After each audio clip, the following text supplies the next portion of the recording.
Hola, mi nombre es Justinusa Martínez y el tema que escogí para la exposición es la hemocromatosis, principalmente la hemocromatosis tipo 1, que es de la que vamos a hablar. También se conoce como hemocromatosis hereditaria y es una enfermedad que afecta el metabolismo del hierro, provocando un acúmulo excesivo e incorrecto de ese metal en órganos como el hígado, el corazón, el páncreas, etc.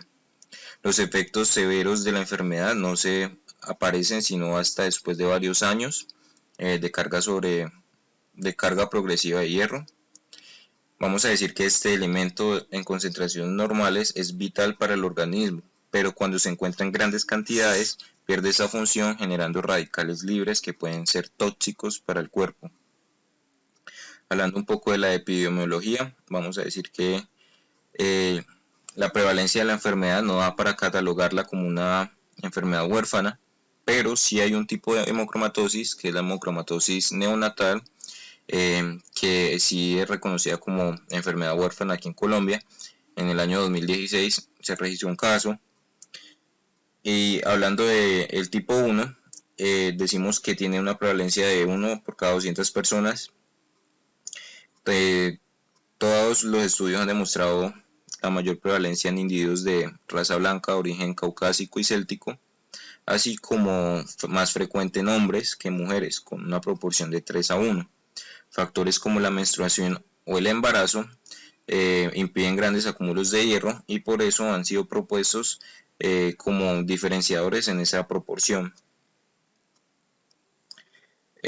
Hablando un poco de las causas, etiología y la clasificación, vamos a decir que la hemocromatosis se puede dividir en dos grandes grupos: la primaria o también hereditaria, en donde se presenta una alteración genética, o la hemocromatosis adquirida o secundaria, donde puede haber distintos orígenes de la enfermedad, principalmente de patologías hematológicas. El gen responsable de la enfermedad es el HFE, ubicado en el brazo corto del cromosoma 6, como pueden ver aquí en esta imagen. Ahí están las respectivas bandas también. Este gen codifica una proteína con un código de Q30201 de 348 aminoácidos, que es la proteína que aparece aquí al lado derecho. Esta es la estructura real y funcional.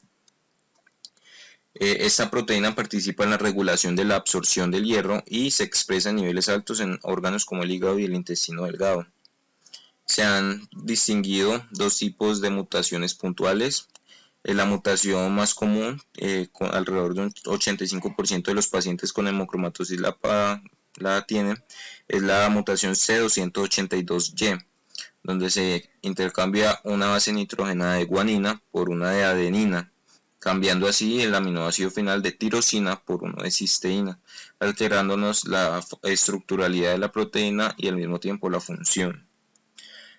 Otra mutación es la H63D, que es muy poco frecuente, en donde se intercambia una base nitrogenada de citosina por una de guanina, cambiándonos así también el aminoácido de histina por ácido aspartico, generándonos de igual forma una deficiencia funcional en la proteína final.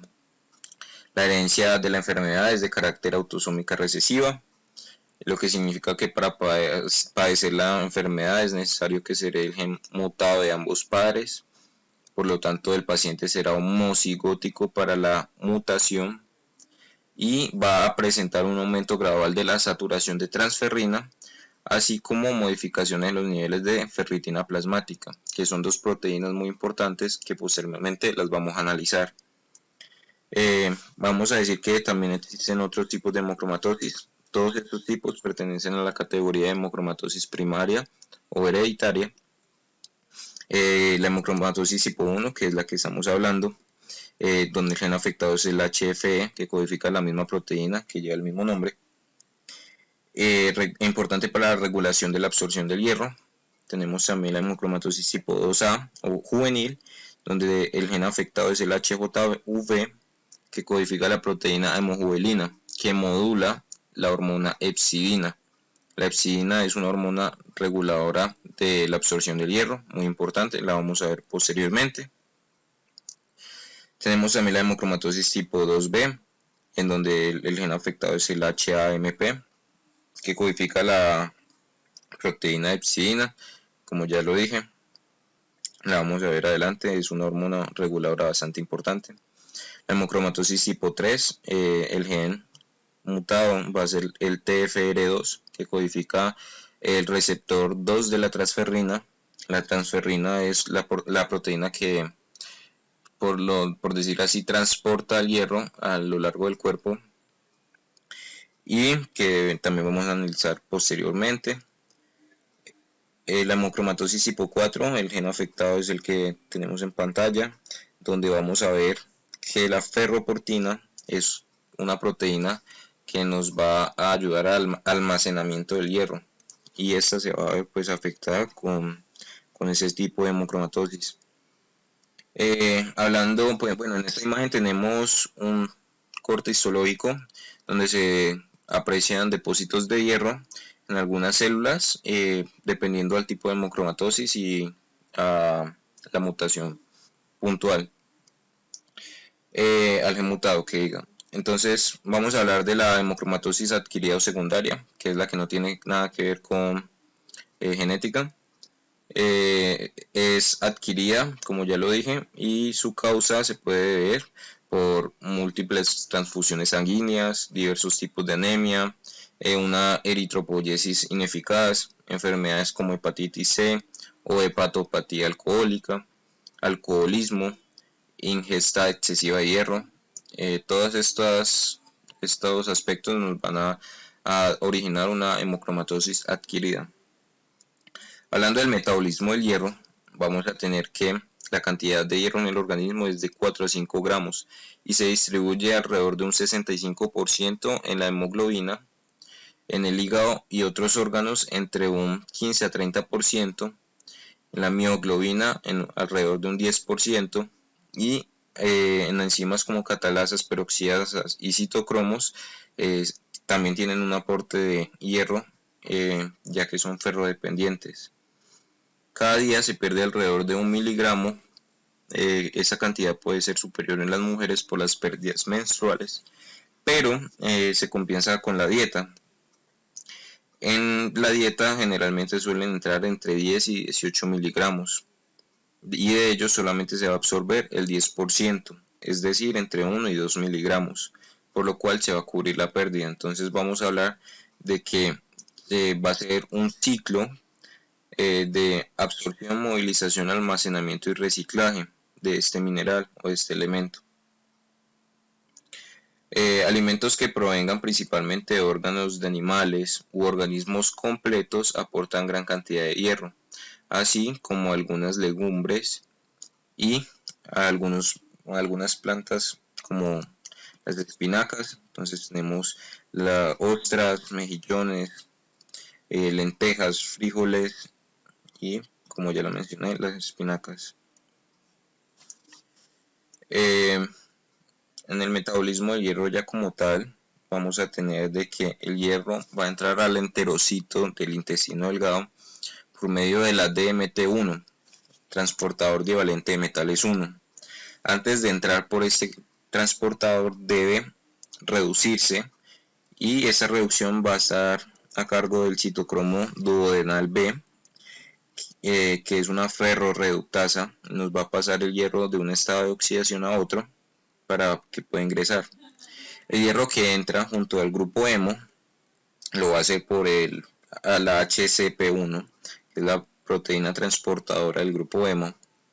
Este grupo hemo, una vez dentro, se va a degradar por una oxigenasa, liberando el hierro que contiene dentro. Una vez el hierro que esté dentro, tiene dos caminos por seguir. Se puede unir a la ferritina, que es la proteína que tengo acá, que estoy señalando acá, encargada de almacenar el hierro, o puede llegar hasta la parte vasolateral del enterocito y pasar por la ferroportina, oxidarse y ligarse a la transferrina, que es la proteína que se va a encargar de transportar el hierro a los destinos finales. Como regla general, el hierro siempre debe estar unido a proteínas porque si no genera radicales libres que pueden ser tóxicos para el organismo. La reducción se ve principalmente porque el intestino es capaz de absorber las sales ferrosas pero no las férricas. Entonces vamos a decir que pues ya como les expliqué, los caminos y destinos del hierro. Cuando la transferrina, que es la encargada de transportar el hierro, se encuentra con poco hierro, va a activar un mecanismo que es la IRP1, en donde se va a aumentar la síntesis de proteínas que absorben y exportan hierro. Las proteínas que absorben son estas, las que exportan son estas. Por lo tanto, pues como tenemos poco hierro, necesitamos que se absorba el suficiente.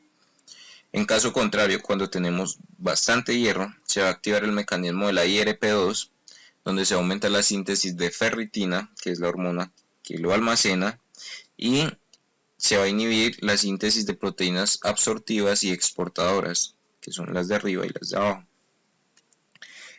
Todo este mecanismo va a estar regulado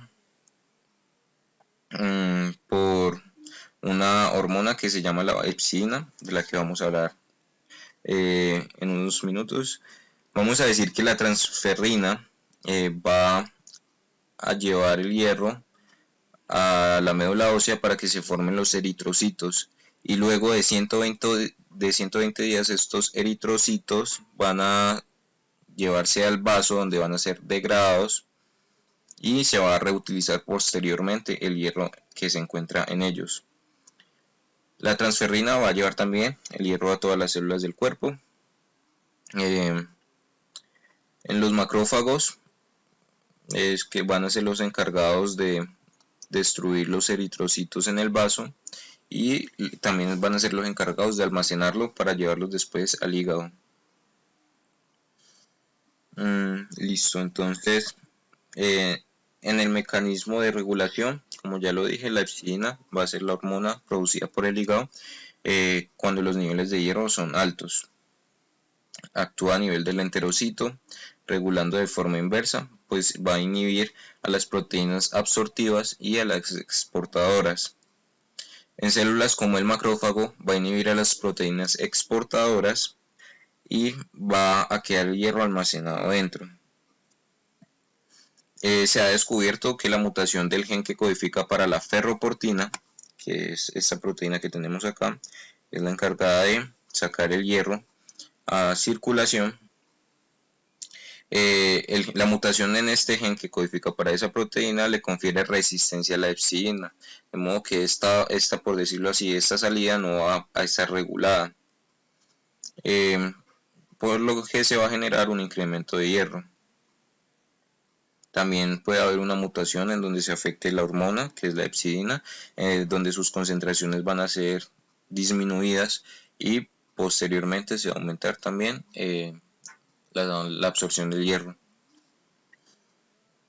Hay que destacar también que la mitocondria es un importante sumidero de hierro dentro de la célula, ya que aquí ocurre la síntesis del grupo hemo y es el principal sitio de síntesis de hierro-azufre, por lo que la homeostasis del hierro de la mitocondria está íntimamente relacionada con la homeostasis de hierro de la célula entera. En ratones en los que se ha eliminado el gen de la HFE se observa una sobrecarga férrica. Este hecho se considera la prueba de que el gen HFE es responsable de la hemocromatosis. La vitamina C nos va a ayudar también a la absorción intestinal de hierro, ayudando a pacientes con anemia ferropénica, pero en pacientes con hemocromatosis no es recomendado la vitamina C, ya que tenemos una sobrecarga de hierro y lo que va a hacer ella es absorber más, entonces no nos va a ser benéfico para el organismo. En las manifestaciones clínicas tenemos que la hemosiderosis, la cual es una coloración histopatológica amarillenta debido a la acumulación de hemosiderina, que es un pigmento granular férrico, y la afección orgánica son comunes en las manifestaciones clínicas. El hígado va a ser el órgano más afectado y también se pueden ver comprometidos órganos como el páncreas, corazón, hipotálamo, hipófisis, tiroides, articulaciones y piel. Los signos y síntomas se revelan en la edad adulta ya cuando el acúmulo de hierro es excesivo, porque hasta entonces la enfermedad era asintomática. Y la evolución de la hemocromatosis la podemos dividir en 3 estadios. El primero, en donde no hay una sobrecarga de hierro. El segundo, donde hay una sobrecarga pero no morbilidad. En este estadio se empiezan a presentar algunos síntomas como el cansancio y el letargo. En el estadio 3 tenemos una sobrecarga de hierro pero también con una morbilidad clínica, donde se manifiestan síntomas y signos acorde a la afección orgánica. La cantidad mínima necesaria para hablar de que el paciente se encuentra en estadio número 3 es mayor a 20 gramos. Recordemos que los niveles normales totales del cuerpo de hierro en el cuerpo es entre 4 y 5 gramos, por lo cual pasar de 4 a 5 gramos a 20 nos habla de 4 a 5 veces mayor a la cantidad normal. La sintomatología más común es la tríada formada por afectación hepática, pancreática y cutánea, la cirrosis y diabetes bronceada. Vamos a tener que en la afección hepática el metal se va a depositar en los hepatocitos y otras células del hígado, generándonos una fibrosis hepática que puede evolucionar a cirrosis y desarrollar también tumores malignos. Vamos a ver que un signo claro de la hemocromatosis es la hepatomegalia, y algunos otros menos comunes son la esplenomegalia, la ascitis, el edema y la ictericia. También vamos a tener que en la afección pancreática, que se presenta alrededor de un 50-60% de los pacientes, se va a acumular el mineral, el elemento en las células beta pancreáticas, que son las responsables de producir la insulina. Por lo tanto, la mayoría de estos pacientes, como ya lo dije, entre un 50-60% también son diagnosticados con diabetes mellitus tipo 2. A nivel del corazón tenemos que el acúmulo excesivo de hierro se va a presentar en las fibras musculares cardíacas, dando lugar a trastornos como insuficiencia cardíaca, disfunción sistólica y diastólica, que se va a manifestar mediante cansancio, astenia y edema en pies. También se va a presentar arritmias como bradicardias, taticardias.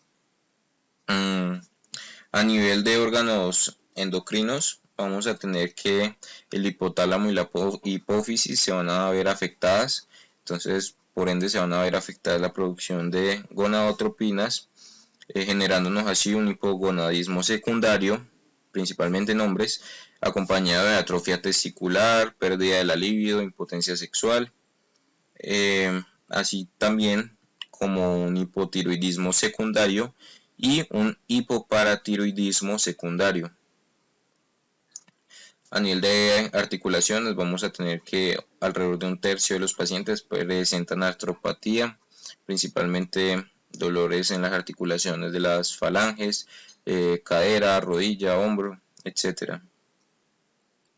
Y en alteraciones de la piel vamos a ver que el 70% de los pacientes presenta una pigmentación cutánea con una tonalidad más oscura de la piel, también llamada hiperpigmentación. Se pueden ver las uñas aplanadas, cóncavas y una disminución de vello corporal.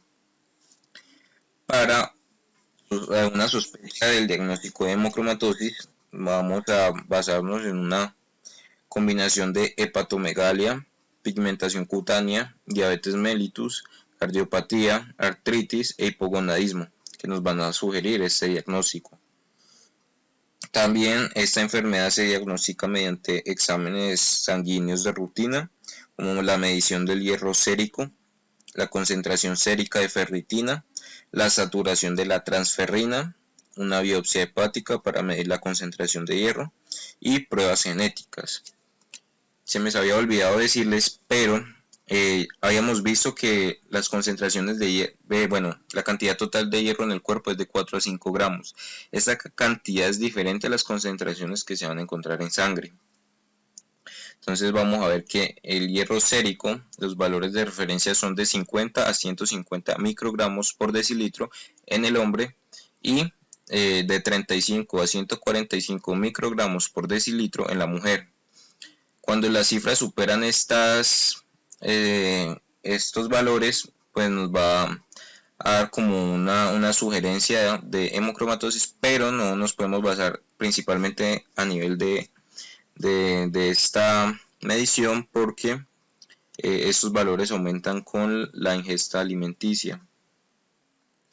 Los niveles de ferritina sérica van a estar entre 20 a 300 nanogramos por mililitro en el hombre y entre 20 y 200 nanogramos por mililitro en la mujer.